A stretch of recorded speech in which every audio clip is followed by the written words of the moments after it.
Hello बच्चों, आप सभी लोगों का हमारा यूट्यूब चैनल आहिद एकेडमी पर स्वागत है। आज की वीडियो मैं उन बच्चों के लिए बना रहा हूं जो क्लास 10th में हैं और बोर्ड एग्जाम देने जा रहे हैं। और अगर अभी तक आपकी मैथ की तैयारी अच्छे से नहीं हुई है तो आपको टेंशन लेने की जरूरत नहीं है। हम जितने क्वेश्चंस यहाँ पे आपको कराने जा रहे हैं, ये क्वेश्चंस आप अच्छे से करके चले जाओ तो एग्जाम में अच्छा कर सकते हो। पिछली वीडियो में मैंने आपको अर्थमेटिक प्रोग्रेशन से रिलेटेड कुछ इंपॉर्टेंट क्वेश्चंस कराए थे। इस वीडियो में हम क्वाड्रेटिक इक्वेशन से रिलेटेड क्वेश्चंस कराएंगे। और इन क्वेश्चंस को अगर आप अच्छे से कंप्लीटली पढ़ के चले जाते हो तो एग्जाम में इससे बाहर के क्वेश्चंस नहीं आएंगे, आप लगभग पूरे मार्क्स ला सकते हो इस चैप्टर से रिलेटेड। तो चलिए हम लोग स्टार्ट करते हैं क्वाड्रेटिक इक्वेशन। क्वाड्रेटिक इक्वेशन के कुछ इंपॉर्टेंट क्वेश्चंस कराएं, इससे पहले मैं इससे रिलेटेड कुछ बेसिक बातें आपको समझा देता हूँ, फिर क्वेश्चंस करना स्टार्ट करते हैं। देखो, इसका जो जनरल फॉर्म होता है क्वाड्रेटिक इक्वेशन का, वो होता है a x square plus b x plus c equal to 0। ये जनरल फॉर्म है क्वाड्रेटिक इक्वेशन का। अच्छा, जहां पे ए क्या है, एक्स स्क्वायर का कोफिशिएंट है, बी क्या है, एक्स का कोफिशिएंट है, और सी क्या है, कांस्टेंट टर्म है। एक बात बेटा, जब भी हम किसी क्वाड्रेटिक इक्वेशन को सॉल्व करते हैं, देखो इसकी डिग्री कितनी है, डिग्री इसकी 2 है। जो हाईएस्ट पावर ऑफ वेरिएबल होती है वही डिग्री होती है। ये मैंने आपको पिछली वीडियो में समझाया, ये सारी बातें आप वहां जाके देख सकते हो। तो याद रखना, जब भी किसी इक्वेशन की जितनी डिग्री होती है उसको हम सॉल्व करेंगे तो वहां पे वेरिएबल की उतनी ही वैल्यूज आती है, जिसको हम लोग जीरोस कहते हैं। ध्यान से समझना मैं क्या कहना चाह रहा हूँ। जैसे ये क्वाड्रेटिक इक्वेशन है, इसमें हाईएस्ट पावर वेरिएबल कितनी है, 2 है। तो जब मैं इसे सॉल्व करूंगा तो यहाँ पे एक्स की 2 वैल्यूज आएंगी। जो भी वेरिएबल होगा उसकी 2 वैल्यूज आएगी। इन्हीं दोनों वैल्यूज को हम लोग कहते हैं रूट्स, या इसी को हम जीरोस भी कहते हैं, या कई बार इसको हम लोग सोल्यूशन भी कहते हैं। तो नॉर्मली 3 चीजों से जानते हैं। तो जब भी किसी क्वाड्रेटिक इक्वेशन को हम लोग सॉल्व करेंगे तो उसकी 2 वैल्यूज वहां वेरिएबल के निकल के आएंगे, जिनको हम लोग जीरोस या रूट्स कहते हैं। अच्छा, तीसरी बात यहाँ पे क्या जाननी है हमें, कि हम ये जानते हैं कि जब भी हमें कोई क्वाड्रेटिक इक्वेशन दे दिया जाएगा तो जो उसके रूट्स या जीरोस है, मतलब जो एक्स की वैल्यू है, वो कैसे फाइंड करेंगे। तो याद रखना, अगर हम बात करें सॉल्विंग ऑफ क्वाड्रेटिक इक्वेशन को सॉल्व कैसे करेंगे, तो देखो बेटा, इसके लिए 2 मेथड होता है। एक है फैक्टराइजेशन, एक तो फैक्टराइजेशन से कर सकते हैं, और दूसरा है बाई फॉर्मूला। एक और मेथड होता था कंप्लीटिंग स्क्वायर, वो आपके सिलेबस से हटा दिया गया है। तो ये 2 मेथड ही हमें पढ़ने हैं, फैक्टराइजेशन और बाई फॉर्मूला। एक एक एग्जांपल हम समझा के बताते हैं कि फैक्टराइजेशन से कैसे सॉल्व करेंगे और बाई फॉर्मूला कैसे करेंगे। देखो, सबसे पहले हम जान लेते हैं कि फैक्टर कैसे करते हैं। ऑलमोस्ट सबको पता होगा, एक बार जल्दी से मैं रिकॉल कर देता हूँ। जैसे मान लो कोई इक्वेशन दे दी गई, हमें दे दिया गया x square plus 7x plus 10। ये क्वेश्चन दे दिया गया कि भाई एक क्वाड्रेटिक इक्वेशन है, इसे सॉल्व करके इसके रूट्स फाइंड करो। तो इसके कितने रूट्स होंगे, क्योंकि ये क्वाड्रेटिक है, इसकी हाईएस्ट पावर 2 है। तो इसका मतलब जब मैं इसे सॉल्व करूंगा तो एक्स की 2 वैल्यूज निकलेंगी। वो वैल्यूज कैसे निकलेगी, 2 मेथड है हमारे पास, या तो मैं फैक्टराइजेशन करूं या बाई फॉर्मूला। तो अभी हम लोग फैक्टर से सीख रहे हैं। तो इसमें क्या करते हैं, जो मिडिल टर्म है उसे स्प्लिट करते हैं। देखो, सबसे पहला काम क्या करोगे आप, जो लास्ट वाला नंबर है उसको पहले वाले से मल्टीप्लाई कर देना। मतलब जो कांस्टेंट टर्म है और जो एक्स स्क्वायर वाला टर्म है, इनको मल्टीप्लाई कर लो तो ये हो जाएगा 10x²। ये हो गया।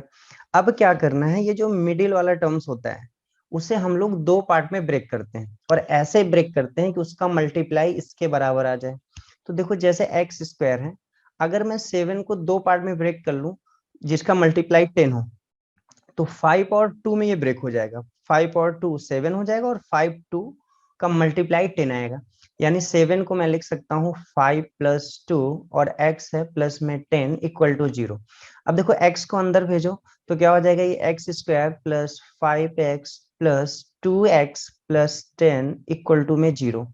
अब यहाँ पे कॉमन क्या है, x कॉमन ले लिया मैंने, तो x प्लस 5, और यहाँ पे अगर देखें तो 2 कॉमन हो रहा है, तो x प्लस यहाँ पे 5। देखो, दोनों ब्रैकेट में सेम आया है। अब x प्लस 5 हम कॉमन ले सकते हैं, तो क्या मिलेगा हमें, x प्लस 2। अब देखो, x प्लस 5 को हम 0 के बराबर रखेंगे तो x इक्वल टू आ जाएगा -5, और x प्लस 2 को हम अगर 0 के बराबर रखेंगे तो x की वैल्यू आ जाएगी -2। तो ये दोनों जीरोस होंगे या रूट्स होंगे जो क्वाड्रेटिक इक्वेशन होगा उसका। तो आइए अब हम लोग फॉर्मूले के बारे में जानते हैं कि फॉर्मूले से कैसे हम जीरोस फाइंड करेंगे या रूट्स हम फाइंड करेंगे।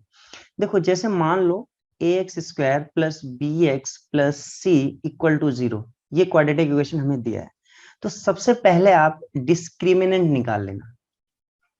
देखो डिस्क्रिमिनेंट क्या होता है, इसके बारे में पहले थोड़ा सा जान लेते हैं। डिस्क्रिमिनेंट का फॉर्मूला होता है, इसे डी से रिप्रेजेंट करते हैं। डी इक्वल टू होता है B square minus 4ac। D equal to होता है बी स्क्वायर माइनस 4ac, जहां पे बी क्या है, एक्स का कोफिशियंट है, ए क्या है, एक्स स्क्वायर का कोफिशियंट है, और सी हमारा कांस्टेंट है। सबसे पहले हम डी निकाल लेंगे। डी निकालने के बाद फॉर्मूला जो होता है वो होता है X equal to minus B plus minus under root में डी अपॉन में 2a। ये होता है हमारा फॉर्मूला जिससे हम जीरोस फाइंड करते हैं। देखो जैसे अभी मैंने जो एग्जांपल किया था, उस एग्जांपल को हम लोग फॉर्मूले से देखते हैं। हम तो देखिए जैसे हमारा क्वेश्चन था X square plus 7x plus 10 equal to 0। इसको आइए हम लोग फॉर्मूले से करते हैं। तो सबसे पहले क्या करना है आपको, सबसे पहले इसे a x square plus b x plus c equal to 0 इससे कंपेयर कर लेना। तो देखो यहाँ पे a की वैल्यू क्या आ जाएगी, देखो एक्स स्क्वायर के साथ यहाँ a है और यहाँ एक्स स्क्वायर के साथ कुछ नहीं है तो 1 मानते हैं हम लोग, यानी a की वैल्यू आ गई 1। b की वैल्यू देखो यहाँ x के साथ b है और यहाँ x का 7 है तो b की वैल्यू 7 आ गई, और c की वैल्यू आ गई 10। तो सबसे पहले क्या करेंगे हम लोग, सबसे पहले हम d फाइंड कर लेंगे। तो d इक्वल टू क्या होता है, v स्क्वायर माइनस 4ac। तो देखो v की वैल्यू कितना है 7, 7 का स्क्वायर हो जाएगा माइनस 4a की वैल्यू 1 है और c की वैल्यू है 10, यानी 7 का स्क्वायर करेंगे तो ये 49 माइनस 4 10 जा 40, यानी ये आ गया आपका 9, यानी डी की वैल्यू आ गई 9। अच्छा अब आते हैं हम लोग इस डी की वैल्यू फॉर्मूले में रखते हैं। तो x इक्वल टू क्या होता है minus B plus minus under root में डी अपॉन में 2a, ये फॉर्मूला होता है। देखो माइनस बी की वैल्यू कितनी है यहाँ पे 7, तो यहाँ पे मैंने रख दिया, प्लस माइनस डी की जगह कितना है 9 अपॉन में 2a की वैल्यू है 1। तो x इक्वल टू कितना हो जाएगा -7, देखो √9, ये इसकी वैल्यू 3 आ जाएगी, यानी प्लस माइनस 3 अपॉन में 2। तो x इक्वल टू क्या हो जाएगा, एक बार यहाँ पे देखो प्लस और माइनस दोनों है ना, तो एक बार हम प्लस के साथ लेंगे और एक बार माइनस के साथ, यानी ये हो जाएगा -7 प्लस 3 अपॉन में 2। और दूसरी बार क्या करेंगे -7 माइनस 3 अपॉन में 2। यहाँ पे प्लस माइनस दोनों है तो एक बार हम प्लस के साथ ले रहे हैं और एक बार माइनस के साथ। अब देखो x इक्वल टू क्या हो जाएगा, यहाँ पे ये हो जाएगा -4 अपॉन में 2, और इधर अगर हम देखेंगे तो ये हो जाएगा -10 अपॉन में 2। अब देखो बेटा यहाँ पे डिवाइड करो अगर, तो x की वैल्यू क्या आ जाएगी 2 2 जा 4, यानी x की वैल्यू -2, ये एक वैल्यू आ गई। और यहाँ देखो 2 5 जा 10, यानी x इक्वल टू आ गया -5। देखो जो वहां पे आंसर आया था -2 और -5, वही आंसर यहाँ भी आ रहा है, दोनों का मेथड अलग अलग है। तो ये हमारा फैक्टर से और ये वाला था फॉर्मूले से कैसे करते हैं, इसको आप नोट कर लो फिर आगे बढ़ते हैं। तो आइए हम लोग अब नेचर ऑफ रूट्स के बारे में जान लेते हैं कि रूट्स का नेचर कैसा होगा, इसको समझते हैं थोड़ा सा। देखो जैसे मान लो a x square plus b x plus c equal to 0 है, ये हमारा एक क्वाड्रेटिक इक्वेशन है। जब इसे सॉल्व करेंगे तो हमें पता चल गया कि भाई एक्स की दो वैल्यूज आएंगी, और उसी को हम लोग कहेंगे कि भाई इसके दो जीरोस आ गए या दो रूट्स आ गए। अब उनका नेचर कैसा है उसे कैसे हम बताएंगे, नेचर का मतलब क्या है यहाँ पे, नेचर का मतलब ये है कि वो जो दोनों रूट्स आ रहे हैं वो किस तरह के नंबर हैं, मतलब दोनों रियल हैं या दोनों इमेजिनरी हैं। अगर दोनों रियल हैं तो दोनों एक ही जैसे आ रहे हैं या दोनों अलग अलग आ रहे हैं। तो समझना उसके लिए तीन केसेस होते हैं। सबसे पहला काम क्या करना है आपको, सबसे पहला काम ये करोगे आप कि डी की वैल्यू फाइंड कर लेना। यानी हम सबसे पहले डिस्क्रिमिनेंट निकालेंगे। डी इक्वल टू मैंने अभी बताया बी स्क्वायर माइनस 4ac होता है। सबसे पहले आप डी फाइंड कर लोगे। अब देखो जब आप डी फाइंड करोगे तो वहां पे क्या होगा कि वो डी या तो पॉजिटिव आएगा, मान लो डी हमारा पॉजिटिव आ गया, मतलब हम कह सकते हैं कि डी ग्रेटर देन 0 आ गया। इस केस में हम क्या कहेंगे कि जो हमारा ये जीरोस होगा, यानी जिस क्वाड्रेटिक इक्वेशन में ये कंडीशन आ रही है डी ग्रेटर देन 0 आ रहा है, तो हम कहेंगे कि उसके जो दोनों जीरोस होंगे वो रियल होंगे और साथ में डिस्टिंक्ट होंगे। देखो डिस्टिंक्ट का मतलब होता है डिफरेंट, अलग अलग। मतलब ऐसा क्वाड्रेटिक इक्वेशन होगा वो जिसमें डी ग्रेटर देन जीरो आ गया, उनके दोनों रूट्स जो हम निकालेंगे वो रियल नंबर होंगे और साथ साथ में दोनों अलग अलग होंगे, एक जैसे नहीं होंगे। अच्छा दूसरा, अगर मान लो कि वो डी इक्वल टू जीरो आ गया, अगर डी इक्वल टू जीरो आ गया तब भी जो रूट्स होंगे वो रियल होंगे, बट इस बार वो सेम होंगे। ये केस याद रखना आप कि अगर d ग्रेटर देन जीरो आ गया यानी पॉजिटिव आ गया तो दोनों जीरोस दोनों रूट्स रियल होंगे बट अलग अलग होंगे। अगर d इक्वल टू जीरो आ गया तो दोनों जीरोस रियल होंगे और साथ में सेम होंगे। तीसरा, अगर d आपका लेस देन जीरो आ गया, मतलब हम कह सकते हैं कि d कैसा आ गया, नेगेटिव आ गया। अगर d नेगेटिव आ गया उस केस में जो इसके जीरोस होंगे दोनों वो इमेजिनरी होंगे, वो इमेजिनरी नंबर होंगे। तो नॉर्मली हम लोगों को यहाँ पे फाइंड करना है जब ग्रेटर देन जीरो होगा या इक्वल टू जीरो का, मतलब जब रियल जीरोस निकलेंगे तभी हम लोग फाइंड करेंगे। अगर इमेजिनरी आएगा तो हम यहाँ नहीं फाइंड करेंगे वो क्लास। आइए एक एग्जांपल देखते हैं इससे रिलेटेड। जैसे मान लो एक क्वेश्चन अभी हम लोगों ने किया था X square plus 7x plus 10 equal to zero. अब आपसे पूछ रहा है कि भाई इसका नेचर बताओ, जो इसके दोनों जीरोस आने वाले हैं वो कैसे होंगे, रियल होंगे इमेजिनरी होंगे। रियल होंगे तो सेम होंगे या अलग अलग होंगे। तो एक तरीका ये है कि हम इसे सॉल्व करें, जीरोस निकाल लें उसके बाद बताएं उनको। दूसरा तरीका है कि ये हम जो कॉन्सेप्ट है डिस्क्रिमिनेंट का इससे भी बता सकते हैं। तो सबसे पहले क्या करेंगे, हम ए की वैल्यू निकालेंगे यहाँ पे। तो देखो ए की वैल्यू कंपेयर करने पे कितनी आ जाएगी, 1। बी की वैल्यू आ जाएगी 7 और सी की वैल्यू आ जाएगी, ये आ गई 10 आपकी। तो आप फटाफट डी निकाल लो। क्या होता है, बी स्क्वायर माइनस 4ac। तो बी कितना है बेटा यहाँ पे 7, 7 का स्क्वायर माइनस 4, ए हमारा 1 है, सी 10 है। तो कितना हो जाएगा ये 49 माइनस 40 मतलब 9 आ गया। यानी डी की वैल्यू 9 आ गई। यानी हम कह सकते हैं डी पॉजिटिव है, मतलब ग्रेटर देन जीरो आ गया। और अगर डी ग्रेटर देन जीरो है तो इसके जो जीरोस निकलने वाले हैं वो कैसे होंगे, वो रियल होंगे और साथ में कैसे होंगे, डिस्टिंक्ट होंगे, अलग अलग होंगे। और हमने अभी निकाला था तो हमें पता भी है एक की वैल्यू -2 आई थी और एक की वैल्यू -5 आई थी। तो दोनों तो रियल नंबर हैं लेकिन दोनों अलग अलग हैं।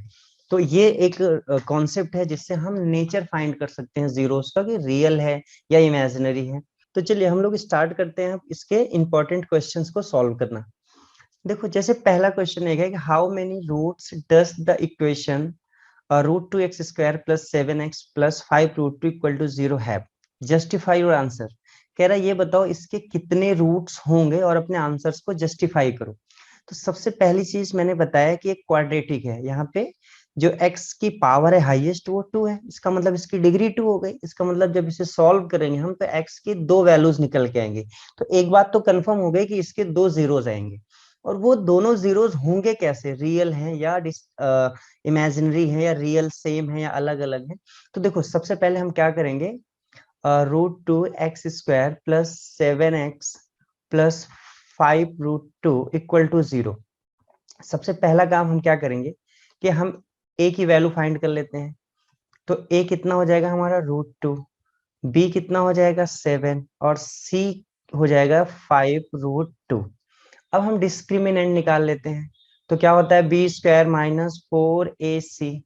तो v कितना है आपका 7 का स्क्वायर माइनस 4a कितना है √2 और c कितना है 5√2। तो देखो यहाँ पे हो जाएगा 49 माइनस 4 और देखो इंटू में 5 और √2 और √2 का मल्टीप्लाई ये 2, यानी क्या आ गया 49 माइनस 4 5 से 20 और 22 जा 40, मतलब आ गया 9 यहाँ पे। तो हम लोग क्या कह सकते हैं कि भाई d कैसा आ गया, पॉजिटिव आ गया, मतलब d ग्रेटर देन जीरो आ गया। और d ग्रेटर देन जीरो जब होता है तो जो जीरोस होते हैं, जो रूट्स होते हैं वो कैसे होते हैं, वो रियल होते हैं और साथ में अलग अलग होते हैं, मतलब डिस्टिंक्ट होते हैं। आइए हम लोग नेक्स्ट क्वेश्चन देखते हैं। देखो इसमें कह रहा है state whether the quadratic equation 2x² minus 6x plus 9/2 equal to zero have two distinct real roots, justify your answer. कह रहा है कि ये क्वाड्रेटिक इक्वेशन है 2x² minus 6x plus 9/2 equal to 0। कह रहा है ये जस्टिफाई करो कि इसके जो रूट्स हैं वो रियल हैं और डिस्टिंक्ट हैं, अलग अलग हैं। तो देखो सबसे पहले हम क्या करेंगे, डी निकालेंगे। तो यहाँ पे a की वैल्यू कितनी हो जाएगी 2, और b की वैल्यू कितनी हो जाएगी -6, c की वैल्यू हो जाएगी 9/2। अब हम जब d निकालेंगे तो d का फॉर्मूला होता है b² माइनस 4ac। तो यहाँ पे b कितना है बेटा -6, इसका स्क्वायर हो जाएगा, -4a कितना है 2, c कितना है 9/2। अब देखो यहाँ पे कुछ कैंसिल हो रहा है, तो ये 2 से 2 कैंसिल हो गया, 6 का स्क्वायर करोगे हो जाएगा 36, माइनस 4 9 जा 36, यानी ये कितना आ गया 0 आ गया। तो d की वैल्यू क्या आ गई 0। अच्छा मैंने केस बताया था अभी, जब d 0 होता है, d इक्वल टू 0, तो उस केस में क्या होता है, जो जीरोस होते हैं कैसे होते हैं, रियल होते हैं। लेकिन रियल होते हैं साथ में सेम होते हैं, रियल होंगे और साथ में सेम होंगे। यहाँ क्या कह रहा था क्वेश्चन में, state whether the quadratic equation 2x² minus 6 plus 9/2 equal to 0 have two distinct real roots. कह रहा है इसमें ये दिखाओ कि ये दोनों रूट्स रियल हैं और डिस्टिंक्ट है। तो हमें बता देना है कि दोनों रूट्स रियल होंगे लेकिन सेम होंगे, डिस्टिंक्ट नहीं होंगे। आइए हम लोग नेक्स्ट क्वेश्चन देखते हैं इसका। कह रहा है is 0.2 a root of the equation x² minus 0.4 equal to 0। देखो x² माइनस 0.4 इक्वल टू 0, ये एक क्वाड्रेटिक इक्वेशन है क्योंकि इसकी डिग्री 2 है। इसके कितने जीरोज होने चाहिए, 2 जीरोज होने चाहिए। एक जीरो जिसने पहले दे दिया है, कह रहा है कि 0.2 यानी x इक्वल टू 0.2, बताओ ये इसका जीरोज है या नहीं है। तो देखो याद रखना, कभी भी किसी इक्वेशन को दे के और पूछा जाए कि वो उसका जीरोज है या नहीं है, वेरीफाई करने के लिए, तो आपको क्या करना होगा, अगर हमें ये चेक करना है कि 0.2 इसका जीरोज है या नहीं है, तो ये वैल्यू उठा के x की जगह पुट कर दो, यानी जहां x है वहां पे क्या हो जाएगा 0.2 का स्क्वायर माइनस 0.4, ये तो था ही। अब देखो इसका स्क्वायर करोगे तो जाएगा 0.04 माइनस 0.4। अब आप इसे माइनस करोगे, जब आप सब्ट्रैक्ट करोगे इसमें तो आएगा माइनस 0.36, इतना आ गया। अब देखो ये जीरो के बराबर नहीं है, अगर ये जीरो के बराबर नहीं है तो इसका जीरोज नहीं होगा। देखो जब भी जीरोज हमें चेक करना है कि जीरोज है या नहीं है, तो वो वैल्यू उठा के आप पुट कर दो x की जगह। अगर रिजल्ट आपको 0 आ गया, या हम कह सकते हैं कि जो RHS की वैल्यू है वही आ गई, तब हम कहेंगे वो जीरोज है, अदरवाइज जीरोज नहीं है। तो यहाँ पे ये 0 के बराबर नहीं आया, डज नॉट इक्वल टू 0, तो हम लोग कहेंगे कि 0.2 is not zeros of x² minus 0.4 equal to 0, इसका कोई जीरो ही नहीं है। तो आइए हम लोग नेक्स्ट क्वेश्चन देखते हैं। ये काफी इंपॉर्टेंट क्वेश्चन है।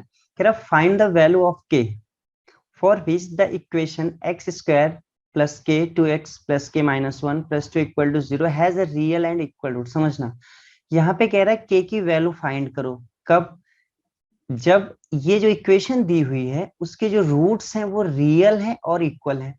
तो हमने अभी बताया था आपको कि रियल और इक्वल कब होते हैं, जब d की वैल्यू किसके बराबर होती है, 0 के बराबर होती है, तभी वो रियल होंगे और इक्वल होंगे। तो एक काम करते हैं, पहले हम d की वैल्यू निकालते हैं जो इक्वेशन हमें दी हुई है। तो वो इक्वेशन दी हुई है x² plus k 2x plus k minus 1 plus 2 equal to 0, ये इक्वेशन दी हुई है। तो पहले इसे हम नॉर्मल फॉर्म में लिखते हैं। नॉर्मल फॉर्म का मतलब ax² plus bx plus c के फॉर्म में, मतलब x² को हम रहने देते हैं, k को अंदर मल्टीप्लाई करते हैं, ये हो जाएगा 2kx, फिर k को k में करोगे तो ये हो जाएगा k² माइनस 1 में करेंगे तो ये k प्लस 2 इक्वल टू 0। अब देखो जो एक्चुअल में हम लोगों का क्वाड्रेटिक इक्वेशन होता है वो क्या होता है, ax² plus bx plus c equal to 0, ये होता है। तो अगर यहाँ आपसे कोई पूछे कि भाई a की वैल्यू बताओ क्या है, तो x² का कोफिशिएंट यहाँ पे क्या है 1 है, यहाँ पे यानी a की वैल्यू हो गई 1, ये हो गया। देखो यहाँ x का कोफिशिएंट b और यहाँ का 2k, यानी b की वैल्यू हो गई 2k। अच्छा c का मतलब होता है कांस्टेंट टर्म, यानी x² और x का टर्म छोड़ के बचा हुआ जो भी टर्म से कांस्टेंट है, यानी के स्क्वायर माइनस के प्लस 2, ये सी की वैल्यू हो गई। अब हमें पता है कि इसके रूट्स जो है वो रियल हैं और इक्वल हैं, मतलब कंफर्म है कि भाई डी क्या होगा, डी होगा हमारा 0। तो डी का मतलब B square minus 4ac equal to ये 0 होगा। अब देखो यहाँ पे हम b की जगह क्या लिख सकते हैं, 2k इसका स्क्वायर माइनस 4a की जगह मैंने 1 लिख दिया, c की जगह है के स्क्वायर माइनस के प्लस 2 और इक्वल टू में 0, क्योंकि d हमारा 0 है। अब देखो यहाँ पे हो जाएगा 4k स्क्वायर माइनस, इस 4 से अंदर मल्टीप्लाई करते हैं हम लोग, तो क्या हो जाएगा माइनस 4k स्क्वायर, और जब इसमें करेंगे तो हो जाएगा प्लस 4k, और माइनस 4 जब 2 में करेंगे तो माइनस 8 इक्वल टू में 0। अब देखो यहाँ पे माइनस के स्क्वायर और प्लस के स्क्वायर ये कैंसिल हो गया, मिला क्या हमें, 4k माइनस 8 इक्वल टू 0। तो 4k को मैं रोक लेता हूँ, 8 उधर जाएगा तो ये प्लस में हो जाएगा, k की वैल्यू क्या हो जाएगी 8 अपॉन में 4, यानी 4 2 जा 8, तो k की वैल्यू आ गई 2। ये हमारा आंसर हो गया। तो आइए हम लोग नेक्स्ट क्वेश्चन देखते हैं। अब देखिए कह रहा फाइंड द वैल्यू ऑफ के for which one roots of the quadratic equation k x square minus 14x plus 8 equal to 0 is 6 times the other. अच्छा एक चीज समझना पहले, कुछ हम बेसिक बातें और उससे बता देते हैं। जैसे मान लो a x square plus b x plus c, ये आपका क्वाड्रेटिक इक्वेशन है। आपने पढ़ा होगा सम ऑफ जीरोस और प्रोडक्ट ऑफ जीरोस, यानी alpha plus beta equal to होता है माइनस बी अपॉन में ए, और अल्फा इंटू बीटा होता है सी अपॉन में ये पॉलिनोमियल चैप्टर में पढ़ा होगा। अब देखो यानी दोनों जीरोस जो होंगे, दोनों रूट्स होंगे, उनका सम, उसका फॉर्मूला होता है माइनस बी अपॉन में, और उनके प्रोडक्ट का फॉर्मूला होता है सी अपॉन में ए। देखो कह रहा फाइंड द वैल्यू ऑफ के for which one roots of the quadratic equation. Quadratic equation जो दिया है वो क्या है हमारा, के x square minus 14x plus में 8 equal to 0 is 6 time the other. ये क्या है, 6 टाइम है दूसरे वाले का। इसका मतलब क्या है कि जैसे मान लो एक हमारा अल्फा है, दूसरा हम लोग बीटा कहते हैं, तो इस केस में जो बीटा है हमारा वो 6 टाइम अल्फा के है। ऐसा कह रहा है क्वेश्चन में कि जो दूसरा वाला रूट्स है वो पहले वाले रूट्स के 6 टाइम है। अच्छा देखो इसमें अगर हम देखें तो ए की वैल्यू हमारी कितनी होगी, कंपेयर करेंगे, ए की वैल्यू के हो जाएगी, बी की वैल्यू, बी का मतलब जो एक्स का कोफिशिएंट होता है माइनस 14, सी की वैल्यू 8। अब देखो यहाँ पे alpha plus beta equal to क्या होता है माइनस पी अपॉन में ही, ये फॉर्मूला होता है हमारा। तो यहाँ पे अल्फा तो अल्फा है हमारा, बीटा की जगह क्या है वो 6 अल्फा हो गया, ये माइनस बी अपॉन में ए हो गया। देखो यहाँ पे अगर हम देखें तो ये हो जाएगा 7 अल्फा इक्वल टू, वी की वैल्यू कितनी है हमारी -14 अपॉन में ए है हमारा के, यानी जो 7 अल्फा, यानी अल्फा अगर हम देखें तो अल्फा इक्वल टू क्या हो जाएगा -14 अपॉन में 7, यहाँ मल्टीप्लाई में इधर आएगा डिवाइड में, यानी 7 के, ये अल्फा की वैल्यू आ गई। देखिए ऐसे हमें पता है कि प्रोडक्ट ऑफ जीरोस का फॉर्मूला क्या होता है, यानी अल्फा इंटू बीटा, इसका फॉर्मूला होता है सी अपॉन में ए।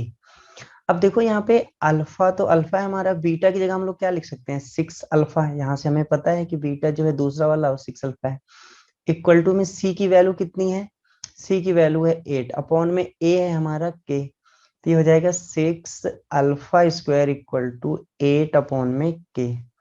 अब देखो यहाँ पे अगर हम देखें तो अल्फा की वैल्यू आई थी -14 अपॉन में 7 की, देखो ये कैंसिल हो जाएगा, 7 2 जा 14, मतलब -2 अपॉन में के हो जाएगा ये।